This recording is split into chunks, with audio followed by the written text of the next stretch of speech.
Welcome to accounts challenger. आज हम क्या करेंगे? Redemption of debenture. Redemption of debenture मतलब रीपेमेंट ऑफ डिवेंचर और repayment of loan.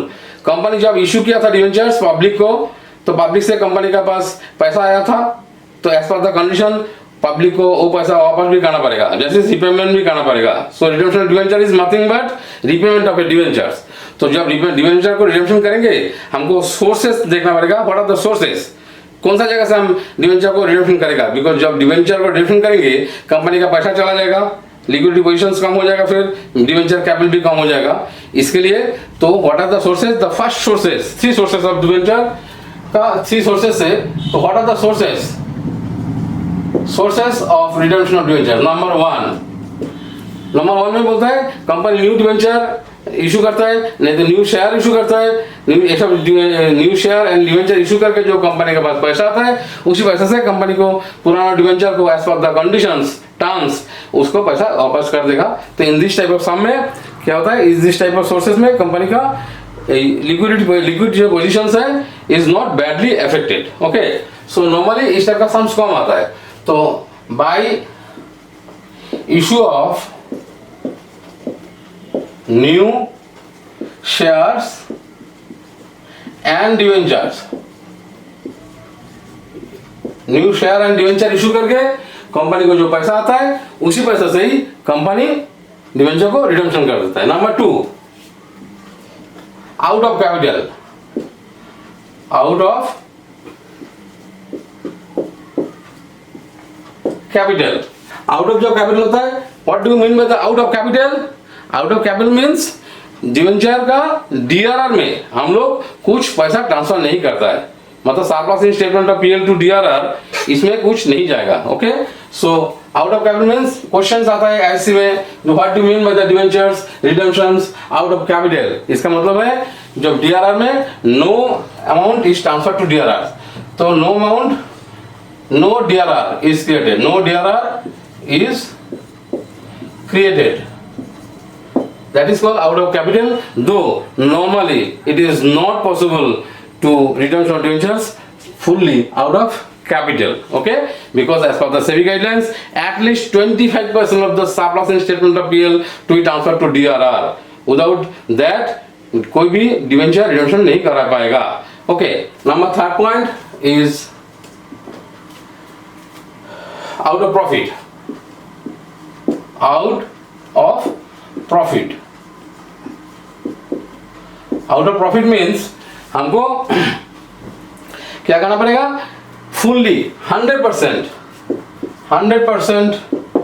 of profit to be transferred to DRR.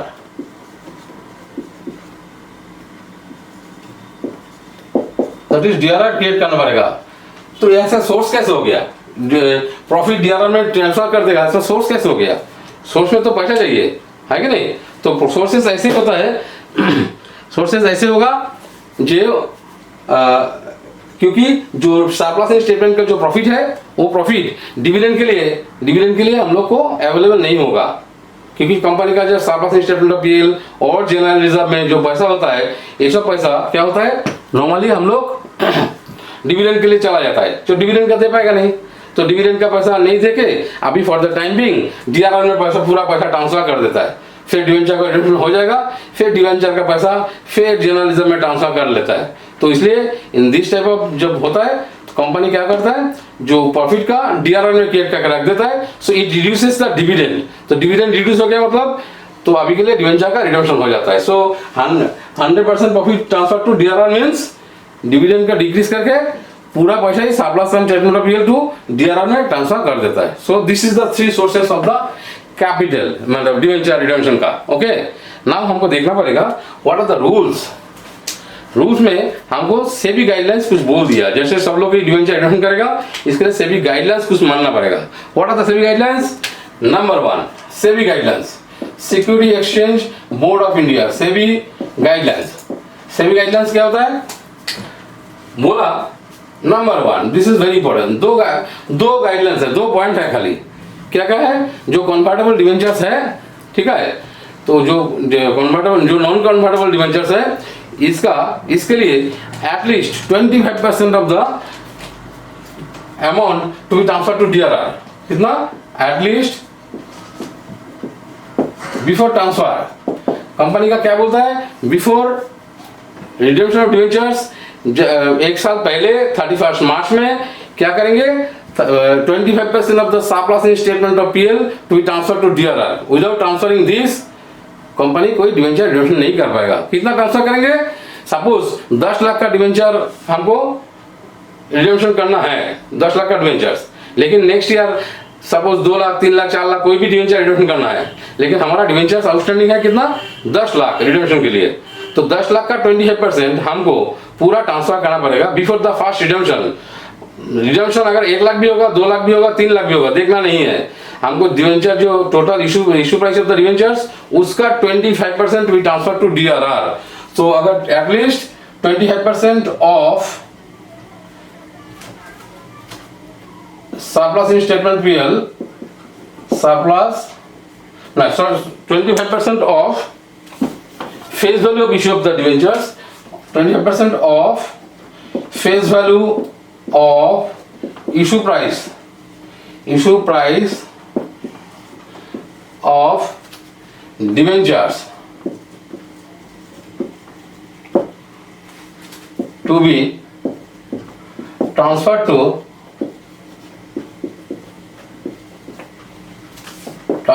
DRR। That is एक तो DRR create करना पड़ेगा 25%। सपोज 10 लाख का डिवेंचर रिडम्पशन करना, कंपनी का 10 लाख का डिवेंचर है रिडम्पशन के लिए, ठीक है? तो total face value of the debentures 10 lakh, ठीक है? तो 10 लाख का 25%, 10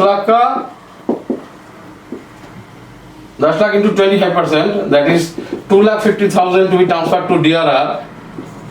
1 साल पहले 31 मार्च सपोज 20 में रिडम्पशन करना पड़ेगा, तो 31 मार्च 19 में 10 लाख का 25% to be transfer to DRR, ठीक है? बट रिडम्पशन होगा कितना? सपोज 3 लाख, 4 लाख, कुछ भी है, जितना भी रिडम्पशन है, लेकिन ट्रांसफर करना पड़ेगा 25%। इसको याद रखना पड़ेगा हमको, ठीक है? सेकंड पॉइंट, इसको कब ट्रांसफर करेगा? Before the first redemption. Now the second point, at least 15% of the face value of amount of redemption of debenture in the next year,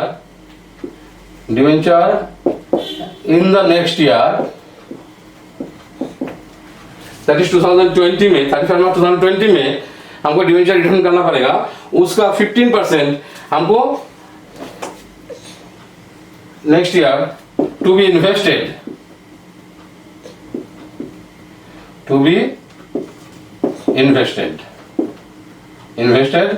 in DRI, that is debenture redemption investment account में हमको transfer करना पड़ेगा 15% of the total redemption price.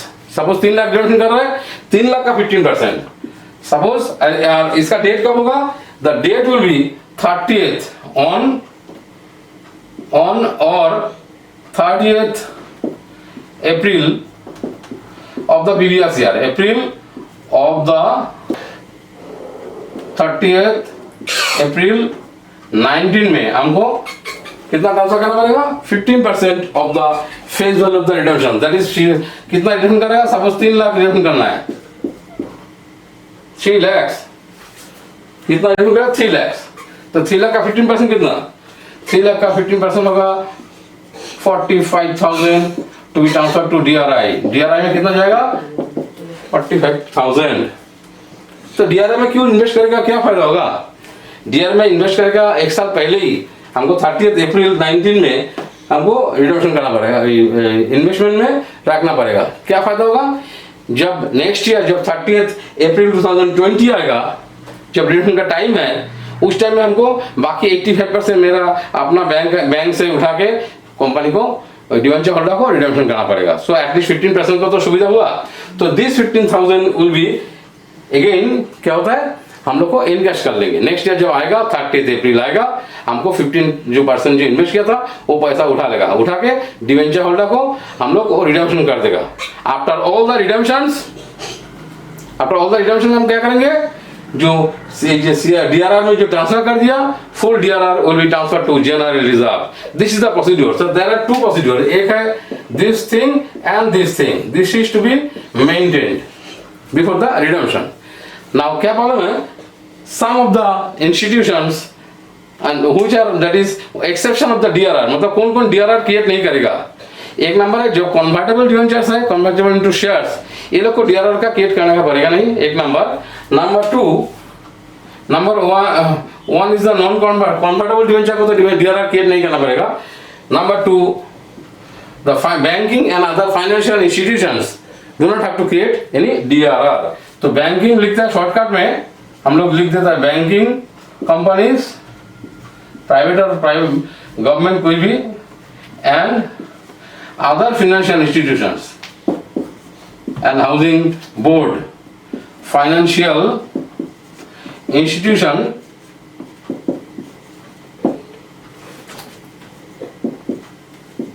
उसके लिए no DRR। This is the exception.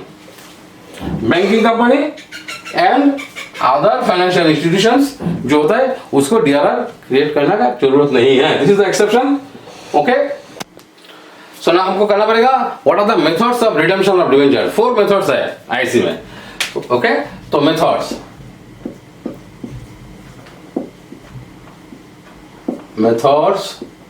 Of redemption of debentures, redemption of debenture,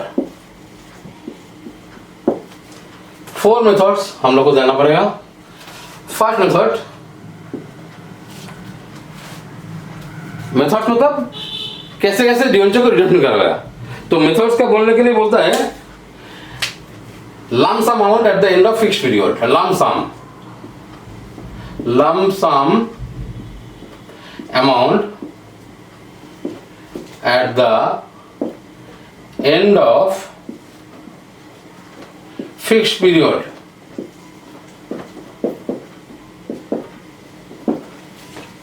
मतलब पूरा पैसा एक साथ में एक टाइम में दिया, आफ्टर 5 years पूरा डिवेंचर को रिडम्पशन कर दो। दिस इज मेथड, एक method. Number 2 by draw of lots और बाय इंस्टॉलमेंट्स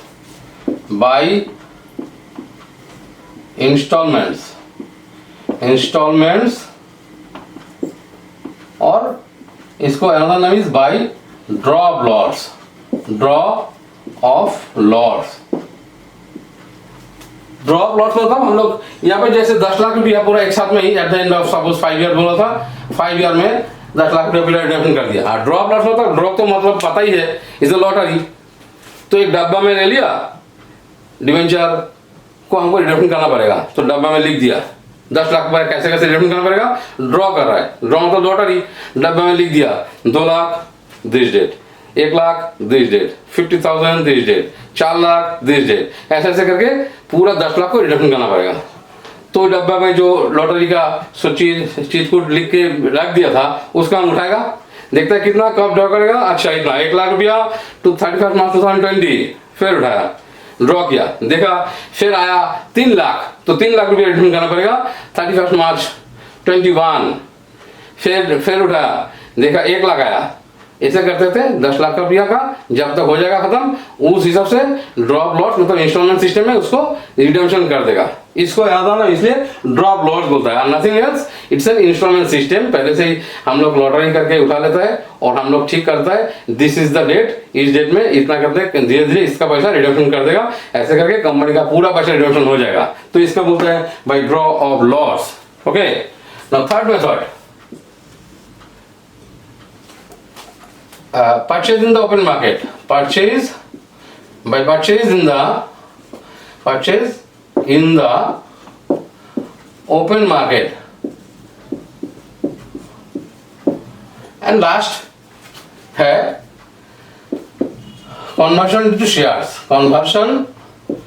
into shares, मतलब इसका बाद में बोलता है, पर by purchase in the open market मतलब हमारा कंपनी का डिवेंचर्स हमको रिडेम्पशन करना है, सपोज 100 का डिवेंचर्स 120 रुपया में 20% प्रीमियम में रिटर्न करना है, ठीक है। तो उसको अभी देखा ओपन मार्केट में, जैसे हम लोग मार्केट में सर्च किया, देखा हमारा ही डिवेंचर जो खरीदा था, तो वो लोग को अभी पैसा का जरूरत है, डिस्काउंट में वो लोग को पैसा चाहिए और रिटर्न करना चाहता है, बोला दूर हम लोग सेल कर देता है, हमको अभी पैसा चाहिए।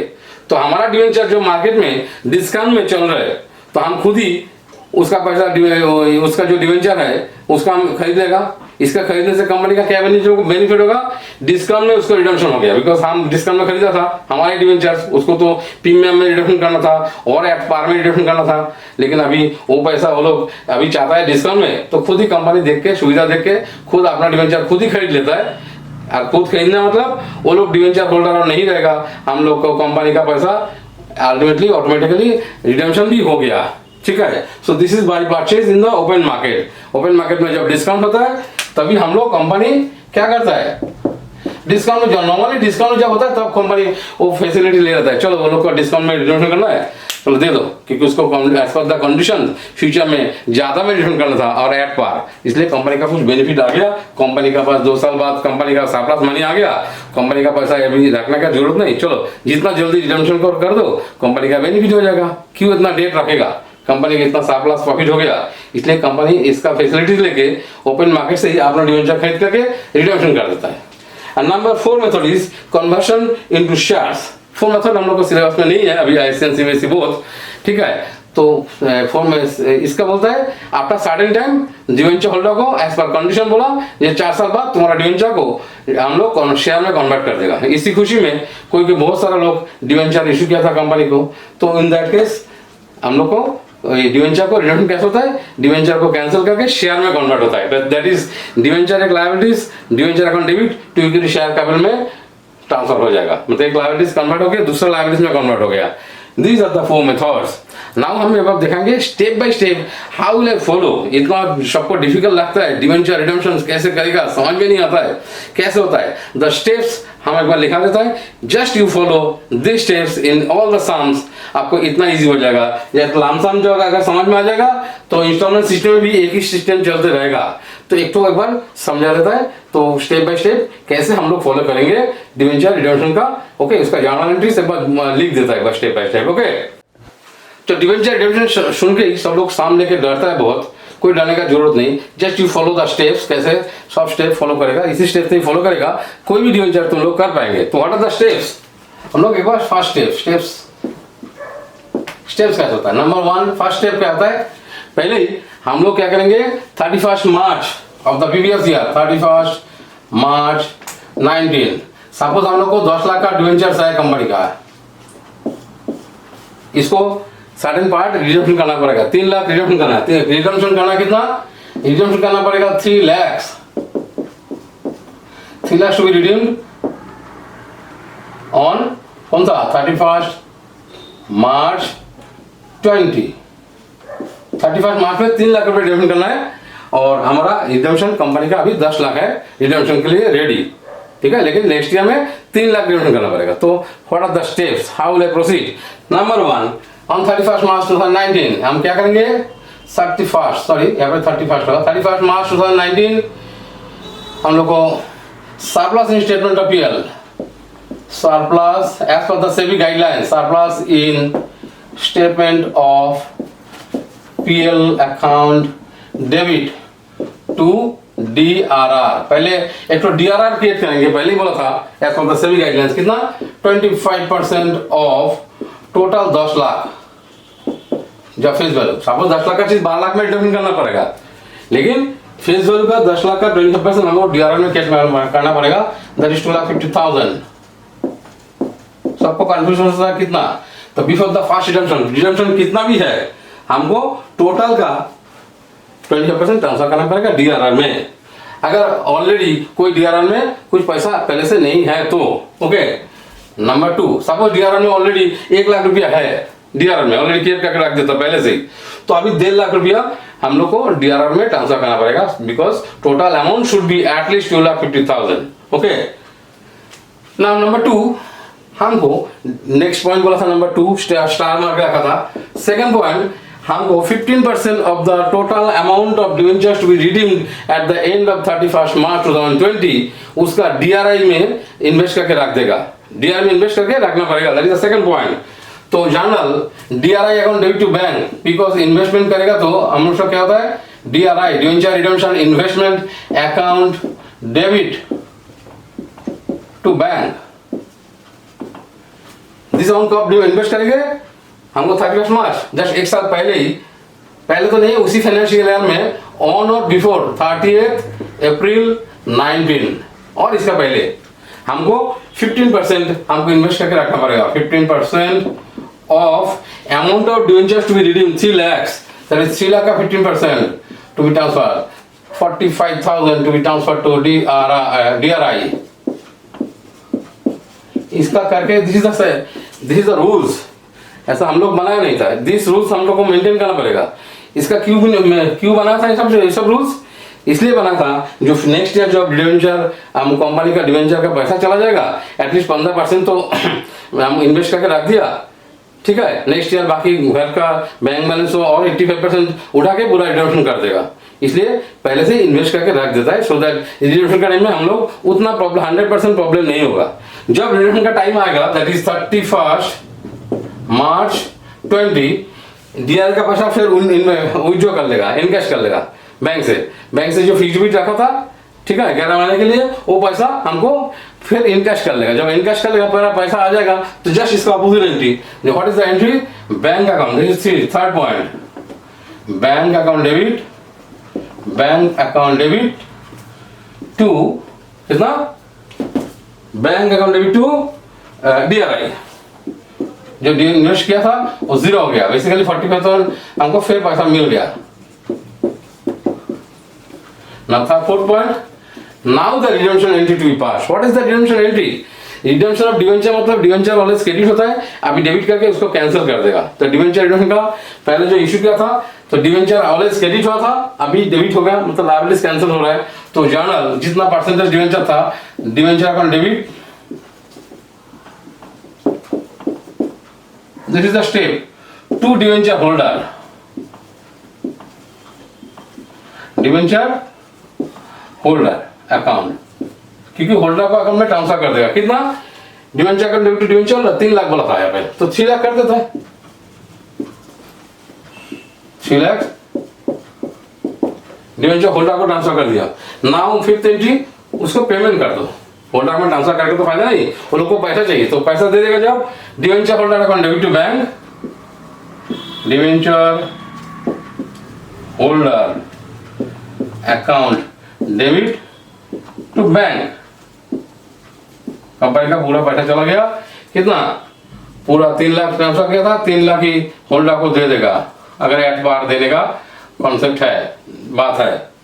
नंबर 6, आफ्टर द रिडेम्पशंस, तो हमको कुछ पैसा जो डीआरआर में ट्रांसफर किया था, थोड़ा पैसा रिलीज हो गया, तो वो पैसा अभी हम लोग रिजर्व में ट्रांसफर कर देगा, क्या पे, जनरल रिजर्व में।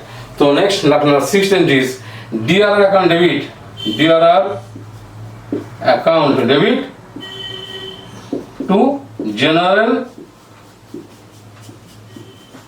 Reserve, DRR account debit to general reserve मतलब ये जो डीआरआर क्रिएट किया था, ठीक है, डिवेंचर रिडेम्पशन हो गया तो उतना डीआरआर नहीं लगेगा, तो से प्रोपोर्शनल अमाउंट हमको जनरल रिजर्व में ट्रांसफर कर देगा, प्रोपोर्शनल अमाउंट, बिकॉज 3 लाख का रिडेम्पशन हुआ, हमको 10 लाख रिडेम्पशन होता था तब तो पूरा 2,50,000 ही हम लोग जनरल रिजर्व में ट्रांसफर कर देता था। अगर once it is transfer to general reserve, hence it is again available for dividend. Okay, now debenture का झमेला खत्म हो गया तो डिविडेंड के लिए अलाउ कर देगा कंपनी।